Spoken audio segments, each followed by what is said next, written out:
Heyo, what is up everyone? It is the Alpha J of the Alpha J Show, and we're back with another How I'd Write. It is a segment in which I, the Alpha J, take an episode, or more specifically an episode's plot, and reimagine it through my eyes to make it work out better. Please note that this is an opinion, and I don't take many factors into account, such as certain demographics, or length, or whatnot. This is merely me stating a concept, not a script or play-by-play explanation, but simply how I would write an episode.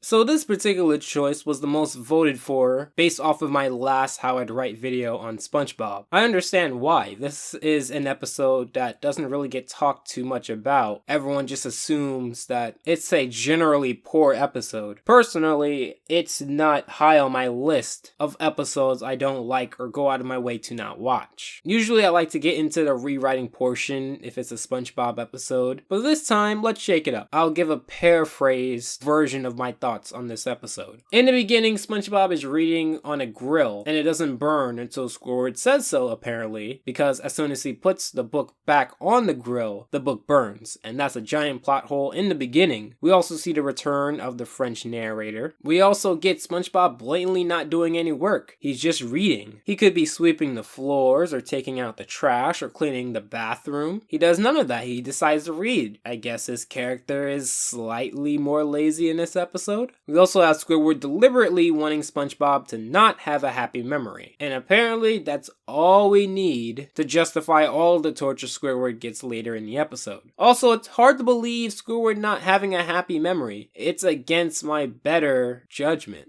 I understand that continuity is not a big thing in SpongeBob. I understand that the writers want each episode to exist in a vacuum. But let's just say we're never going to get an episode where Plankton successfully steals the formula. We're also really not going to get an episode where SpongeBob passes his boat exam and the episode ends like that. So there are particular rules, or at least some loose guideline. And if so, I am inclined to believe that Squidward has to have had a happy memory, especially for other episodes to work. The beginning isn't too bad. I actually thought it was kind of good. I also appreciate SpongeBob helping out of genuine interest. However, this is much more of an accurate depiction of pessimism and depression. And it's largely not SpongeBob's fault for the misery, which makes this more depressing than infuriating when it comes to Squidward torture episodes. Also, a lot of the misery is contrived, and a lot of the memories are based off of selfish materialism. Throughout the episodes, we have scenes such as Squidward's sculpture being burnt for no reason at all. However, I do appreciate SpongeBob for trying. I believe the hot air balloon scene was pretty weak in general. Didn't they have an episode in which Squidward wanted a room at the top floor of Krusty Towers? Yet he can't be in a hot air balloon for being afraid of heights? Like I said, no continuity, so I guess that passes. The home being a mess was a nice touch. Much better than Cole Lyoko, I might add. I think one of the big issues with Are You Happy Now is that the entire situation was built up very seriously, but then in the end treated as a joke. And unfortunately, you really can't have it both ways. If you're going to build up a depressed Squidward as a joke, then you have to build it up as a joke and then treat it as a joke. Or you have to build it up serious and then treat it as serious. Because building it up as serious and then treating it like a joke doesn't explain why it was so serious to begin with if that was the result. There's also the suicide scene, which everyone already knows about. Honestly, like with One Course Meal, I don't have too much of a problem with it. The only real problem I have is that stuff like that gets the air on Nickelodeon, but that one scene in Just One Bite continues to be banned, even to this day. SpongeBob worried about Squidward's health for a change is also a very nice touch because I also believe that he's being genuine. Also, it's a little weird because Squidward doesn't want a happy memory anymore after one depressed day. SpongeBob left him alone after the party, so SpongeBob kinda did help him in the end. But overall, it really is a decent episode. It shouldn't be up there with the other infamous stuff. It just suffers from contrivance, unfortunate implications, and poor story direction. But fret not, I do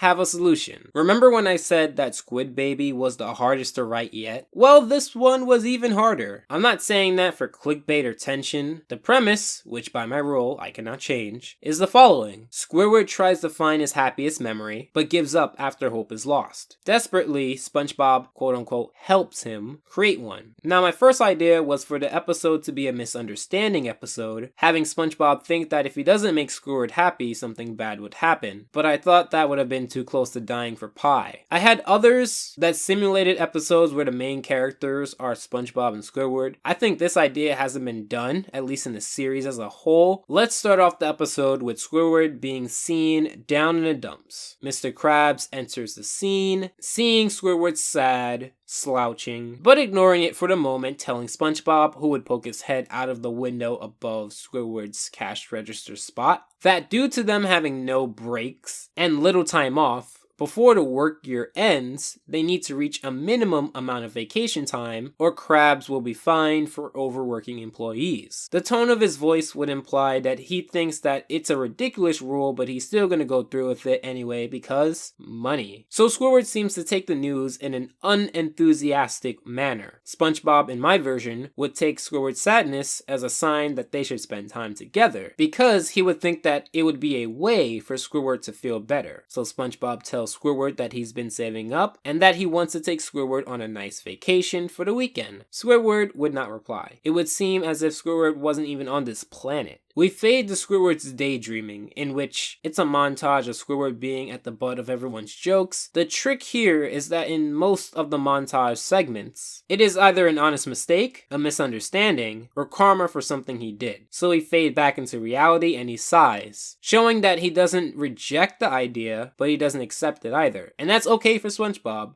Bubble transition. I would imagine a vacation spot to be very elegant, let's call it a resort for semantic reasons, maybe introduce some new ukulele music, and make it seem as if this place is worth the big money that it costs. SpongeBob would be very happy around Squidward, which would make him show emotion, anger. The sponge would keep annoying him to the point where Squidward would throw him into another room, in the guest room that they are staying in. Squidward would also scream that he does not want to see the sponge for the entire vacation. For comedic effect, possibly put tons of locks on the door before storming off to his bed. Then, just like with the original episode, someone completely distant from the entire situation asks a simple question, and Squidward cries his eyes out. The problem wouldn't be so much that he's trying to find his happiest memory ever, but that he's been in the dumps for a very long time due to his misfortune and misery recently, and that he feels like a happy memory would make it better. He wants a memory so great that it will help him get over this misfortune and misery. And also, because it's Nickelodeon, we won't mention depression or anything like that, but it will be implied. SpongeBob overhears this and decides he wants to help Squidward, but he also wants to honor that he will remain in the shadows, at least in Squidward's perspective, for the entire vacation. So the rest of the episode will play out that way. So the next day, Squidward gets up and he realizes that he doesn't hear SpongeBob's obnoxious yelling. Shrugging it off, he decides to go down to the breakfast hall. The camera pans back to see SpongeBob really high up, maybe on like a column or something, just spying on the cephalopod. The camera would then cut over to a waiter who was holding a large amount of dishes on a moving tray. SpongeBob sees a piece of wet tissue or something small to trip on that is on the floor, so he takes out a slingshot and aims, and the camera is set in a way that it looks like it's guaranteed to hit, but it's not going to hit the wet piece of tissue, it's going to hit the glasses, which would spill all over Squidward, upsetting him, and obviously not being a happy memory. But when he takes a shot with a pebble or something, at the last second, the pebble sways down and hits the tissue out of the way. The waiter passes, and before all is well, the pebble ricochets back and hits Squidward in the back of the head, making him stumble onto a shadowy figure. The figure will growl in such a way that Squidward backs off immediately, running the opposite way. The next scene will be Squidward around one of those curvy pools that you see in a resort. He would sit in a pool chair, trying to relax. He also starts to smile and sink sink into the chair, watching the sun set. We also see Squidward taking out a tanning reflector board, like he did in many other episodes, and the camera pans over to that shady figure with another reflector board. SpongeBob sees Squidward and gets him a nice refreshing drink with a straw. He sets it on an end table next to Squidward, and he takes a sip, enjoying it. The drink can even be his favorite, and when he goes for another sip, a jellyfish goes by. And instead of grabbing the straw,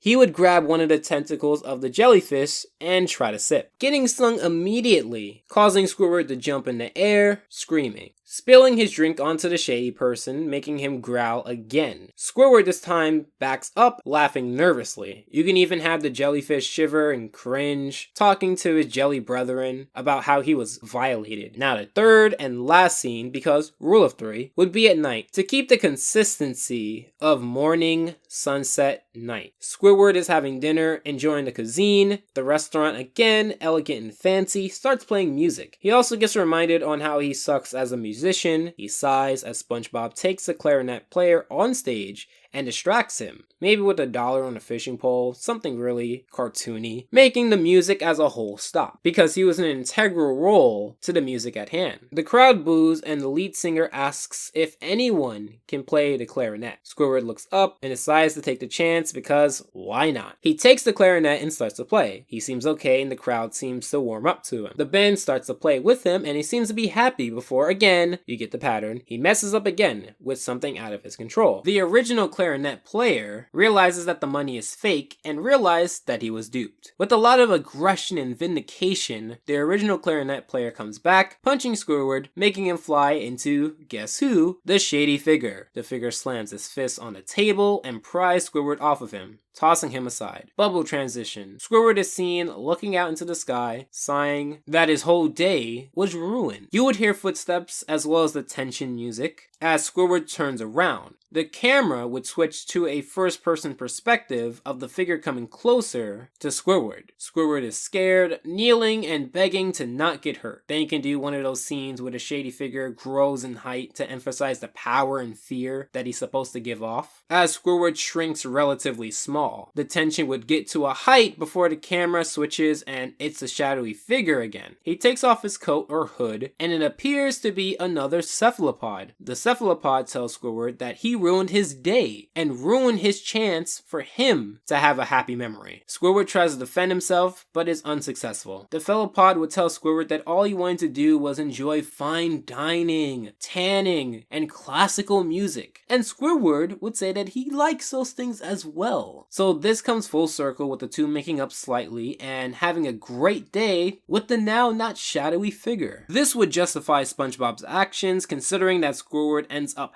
happy. The violence would be cartoonish and slightly out of Squidward's control as far as why he's getting it, and it comes full circle with the consistent story. The episode would also end with SpongeBob saying some pun or something to describe Squidward being happy for the first time, before a group of vengeful jellyfish start to chase Squidward off into the sunset. Or the clarinet player, really doesn't matter. And that is how I would rewrite Are You Happy Now? Let me know what you guys think in the comments below. I personally think that that would be a very good episode. I would love to see Squidward try to take a sip of a jellyfish's stinger. I thought that it added a lot of good humor. I tend to struggle with humor in SpongeBob episodes. I am completely open to criticism. Feel free to tear apart this episode. I try to read every comment that I get. But before I end this video, please go into the card above.